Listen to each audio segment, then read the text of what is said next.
I never thought in a million years that I would sign a professional baseball contract out of high school. I didn't think it. My parents didn't think it. We really weren't planning for it, but there I was signing this contract and not knowing anything. Hey everyone, I'm Jacob Turner, former Major League Baseball player and current co-founder of Moment Private Wealth. In today's video, I'm going to talk through the most common questions that I get from families when I talk to them about the MLB draft. We're going to talk about things like how do you value a signing bonus, and should you sign out of high school versus college, and what things should I care about versus what things shouldn't I care about. And make sure you stay till the end, because this will really be a true guide for you and your family as you guys are navigating something that I navigated almost 15 years ago now. My goal here in this video is to give you guys a better sense of what actually matters and what doesn't matter. So let's start with the most common question that I get. I want to be better educated, but I don't want to put the cart before the horse. And the reality is the MLB draft is kind of like no other draft that's out there because there's so many unknowns. If you're a high school player, you might have all the talent to be a top 10 pick, and then no team wants to pay you what it's going to take for you to sign. If you're a college player, there could be a ton of unknowns with NIL money and with the transfer portal, with teams making decisions at the last minute, and you could end up back at school. So time and time again, I see families that say, we want to wait. And look, there's no right or wrong way to do this. But what I will say is my encouragement to every family is to try to get as educated as possible. Understand the different options that are out there. Understand what it looks like to create leverage. Understand that if you were to sign, what does that process look like? If you do sign and you get a lot of money, what are the things that I should be thinking about? I'm going to talk through some of the other questions that flow from that. But what I'll tell you this, you want to be better educated.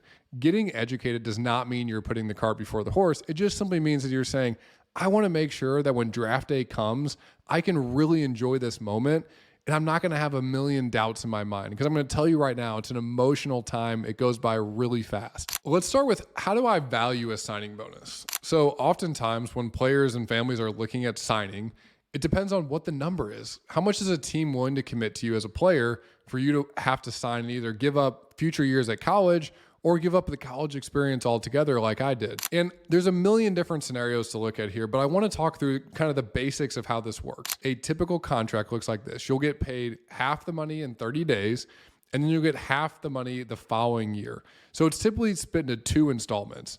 Let's use a quick example. If we had $1 million, that means we're getting paid $500,000 in 2024, $500,000 in 2025. What actually comes out of that money? Let's use the same example. We have our $1 million. A couple things are going to come out of that. Federal income taxes, state income taxes. In addition, you'll pay what's called FICA and Medicare taxes, and you'll also pay agent fees.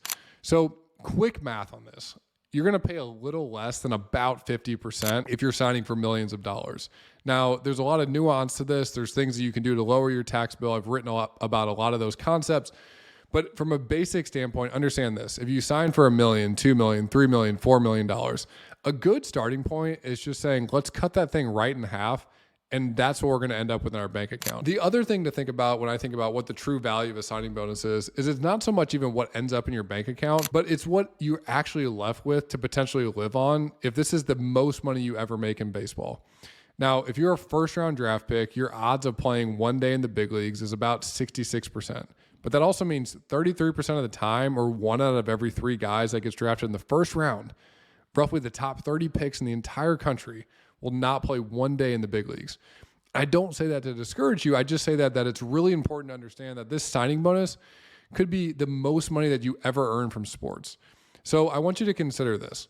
Typically for most professional athletes, and baseball players are the same, you're going to buy some sort of reward purchase, and then you're going to be living on this money. An easy math way to think about this is for every $1 million you have saved, the money that you could live on without touching the initial principal, if the money's invested properly, needs to start at about 3%. So $1 million invested means that we're pulling about $30,000 from our portfolio.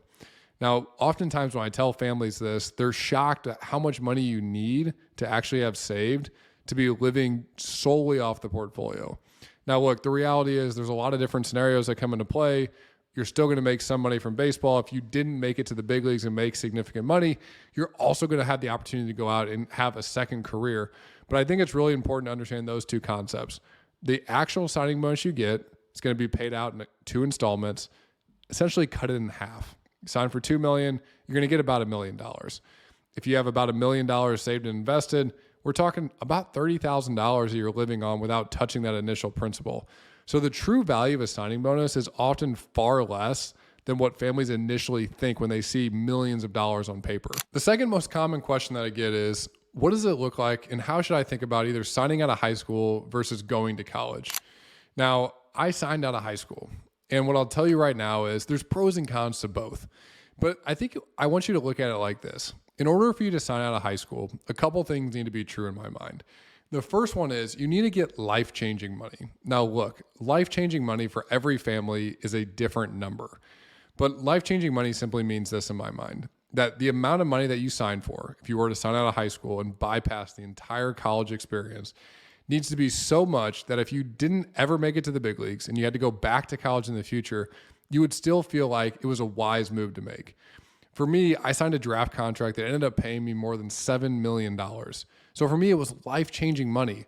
And if I look back on it, sure, if I went to college, do things turn out differently? I have no idea. But what I can say is I feel very confidently in saying that I got life-changing money and I would sign all over again if it was today. The second thing I want you to think about is it really matters what team you get drafted by. There's so much data, analytics, and performance training that's out there for guys now. But let me be really clear. Things are not equal. Okay, not every Major League Baseball team should be compared apples to apples. And the reason for that's pretty simple. It's pretty clear, and I would encourage every player, every family to lean on their agent for this, but agents have tons of data on this to be able to show what does the success rate look like for each one of these teams in developing young players. Specifically, if you're looking at the difference between high school and college, what does it look like from the success rate if they have early high school picks and them drafting them, getting them to become big leaguers, and then them sustaining them as big leaguers? Because you really want to make sure that if you're going to sign out of high school, you're with an organization that's not only going to give you a really good opportunity, but they're also going to work to develop you. And the third thing is this. You need to understand and take a realistic look as a player, as a family of a player, and understand what is the level that that player is at from a maturity standpoint. Going into professional baseball may sound really fun, and I'm going to be really clear. Being a professional athlete is one of the greatest jobs in the world.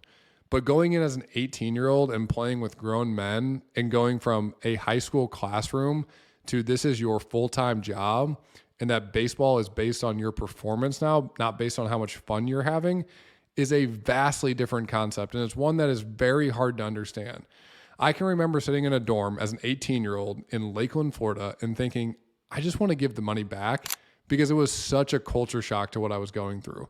So you really need to take stock of what level of maturity am I at if I'm the player? And then from the family perspective, taking an honest look and saying, if my son were to sign, do I feel confident that he could go through everything that professional baseball is going to throw at him? So nowadays, every kid, it seems like, has an agent by the time they're 15 or 16 years old. And if you don't have an agent by the time you're 15 or 16, you definitely have an agent before the draft. The question that I often get from families is, when should I potentially hire a financial advisor? And what I would say is there's no right or wrong answer here. If anybody tells you, especially a financial advisor, that, oh, you have to hire us before the draft or XYZ is going to happen, I would be very skeptical, okay? Any sort of fear-based selling in this situation is not good for you. It's not good for your son. And frankly, the person that's doing it is probably trying to scare you into something.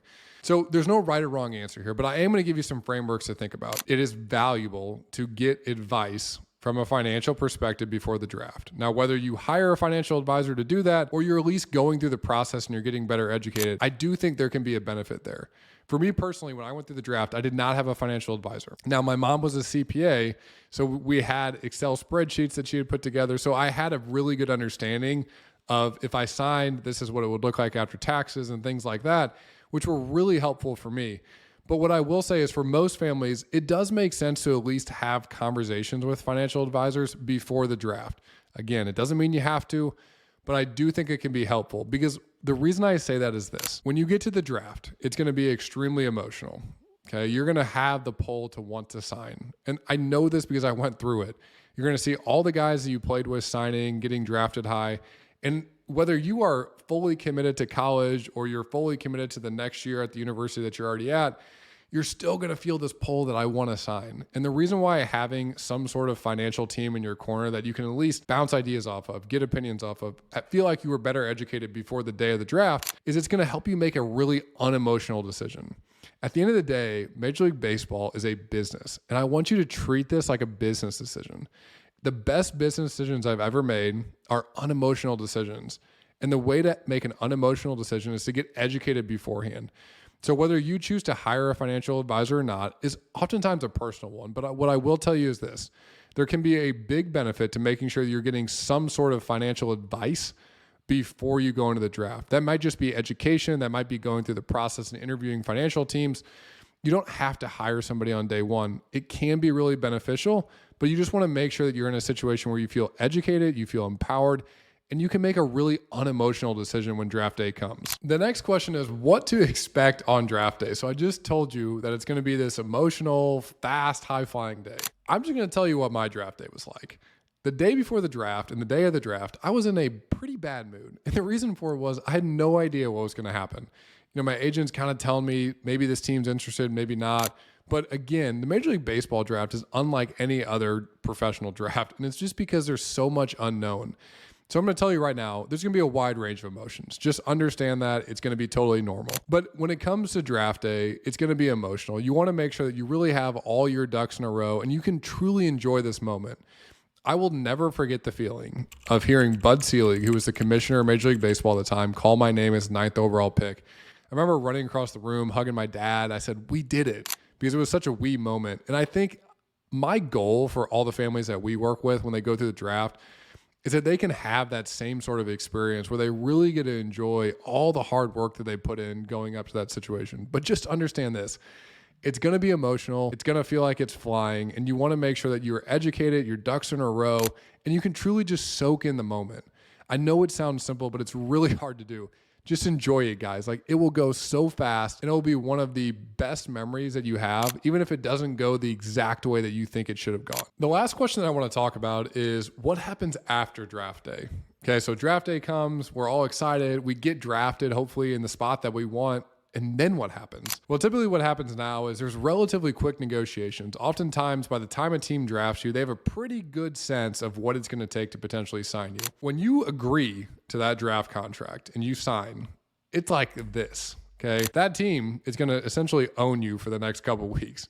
And typically, if you're a really high pick, you're going to be flying to the team city, maybe going to the big league stadium. You're going to be on the Jumbotron. You're going to feel like a big leaguer for about 48 hours. And then you're going to be off to either some minor league city or the spring training facility to get sort of acquainted with the situation. But what I want you to understand this is when draft day happens and you get past draft day, a couple things that you need to think about. You need to make sure that you have your ducks in a row from a financial sense. Do not make any big decisions right away. You can get the money, get it into a bank account that has some sort of either FDIC protection or gives you some sort of savings yield, and then focus on baseball. Let your financial team get everything sorted out, get everything in the right place, and then really focus on making sure that you're making a really good first impression. This is the first time that you're going to be able to be seen by this organization. There's a ton of new things that are going to be thrown at you. Pro ball is this new concept for you. Focus on that. And what I will tell you is it's going to go by really fast, but try to make great relationships with the people that are in the organization. And then when you get to the off season, that's when I really want you to start looking back and saying, let's focus on the financial situation. Let's make sure we get everything in order. But much like I talked about before leading up to the draft, this is why I think it's really important to make sure that you have at least a baseline education from the financial perspective before draft day hits. So then after draft day, you can really be focused on the things that matter, making a good first impression, understanding pro ball, getting acquainted with all the nuances of it. I'll tell you guys this. There's no conference that you can go to better understand what the MLB draft looks like, the post process, the things you should be thinking about, the things that don't actually matter. And really what I'm trying to do in this video is to give you guys a guide. I went through this process in 2009, and I felt like we had a really successful outcome.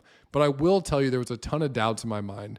If you're a family, if you're a player out there, and you're wondering, what does this process look like, and you have further questions, I post a lot of content on Twitter, on LinkedIn, on Instagram. My handle's DJacobTurner. You can follow me at those places. Feel free to send me a DM. I'll be happy to answer any questions you guys have. If you are an athlete that's getting ready to go towards the draft and you're looking at exploring financial team relationships, Visit us at momentprivatewealth.com. You can learn more about our firm and how we specifically help professional athletes like you. Until next time, my friends.